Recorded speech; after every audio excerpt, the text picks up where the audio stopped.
All right, next up, we've got a question from Witten Evan. It says, hey, friends, we're saving for a house. What point is it better to put the money in the market versus a high yield savings account?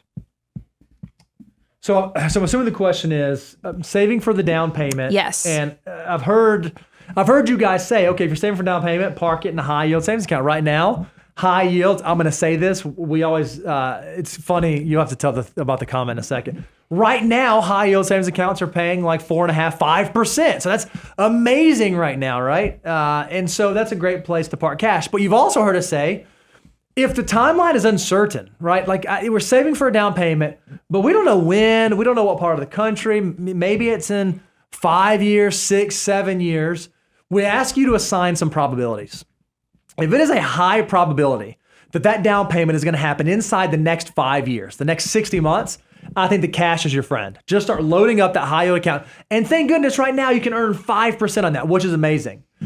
If the probability of it happening inside of the next 60 months is fairly low because you don't know when you're going to start a family and you don't know what part of the country and job situation, and you want to save for down payment, but that down payment might not be for 6, 7, 8 years in the future, I don't think it's crazy to use something like a low-cost index fund or a target date index fund to start building up those dollars. Or my personal favorite, you can do some of both.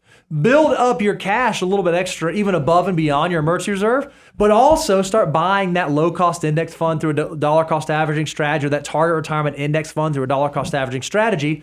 And when it's time to purchase, you're going to be able to pull from both of those pots. And assuming the market has performed well, you'll have a little bit extra VIG in there to help you with that down payment. Yeah, I mean, I don't vary too much. I think, if the purchase is inside of 3 to 5 years, cash, especially because cash is paying over 5% in a lot of cases now. Greater than 5 years, still probably gonna have a big chunk in cash, but I'd diversify into some other longer things, see if we could, juice those returns a little bit better. But don't get too cute if it's within that 5-year period. Now, what Bo was alluding to, this is a great comment that came through, because you said high yield savings. If you wonder if we read the YouTube comments, we definitely do. We do. I send it around. What I do is when I try to, when I'm thinking about responding, sometimes I just send it to the team because they know I had an addiction. I thought I was a troll whisperer for a little bit. I realized I'm not necessarily a troll whisperer. It's a troll feeder. Yeah, I was a feeder. I fed the trolls. But anyway, somebody posted this weekend.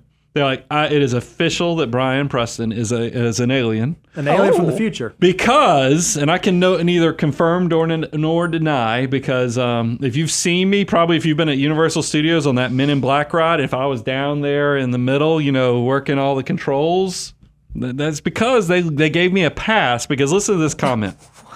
In 2017, I was saying, hey, if you guys who are watching this, because the whole episode was about cash is no longer trash, I said, look, I know you guys who are watching this in 2023, when rates on cash are getting close to 6%, are going to laugh about us being excited about 1.25% to 1.5%, but that's just the world we're in. The person's like, this guy's an oracle. He's an alien, an oracle. He knows something nobody else does.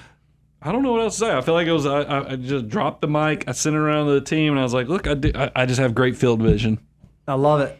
I love it. Whoever left that comment, thank you.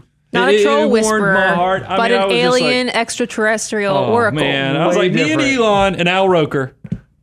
What? If you watch Men in Black, I'll tell you about it in show meeting. I'll get you there. Wow. Here's one other thing to think about as you're saving down payment. Don't just save enough for the down payment. Make sure that when you're saving for that first home, if you've never been a home buyer before, home ownership comes with a lot of other costs that you did not think of. True that. Blinds, window. Reba, you know this. Lawnmower. Lawnmowers, right? Blender. Even we had to buy one of those big trash cans. Bo just buys all that stuff from me. And it was I mean, that's not the end of the world, but it was just way more expensive than I thought. Like just stupid stuff like that. That stuff adds up that you don't think about. So make sure you have your down payment fund, but save a little bit more so that you're not, sleeping on the floor and have the $8 paper blinds on your windows.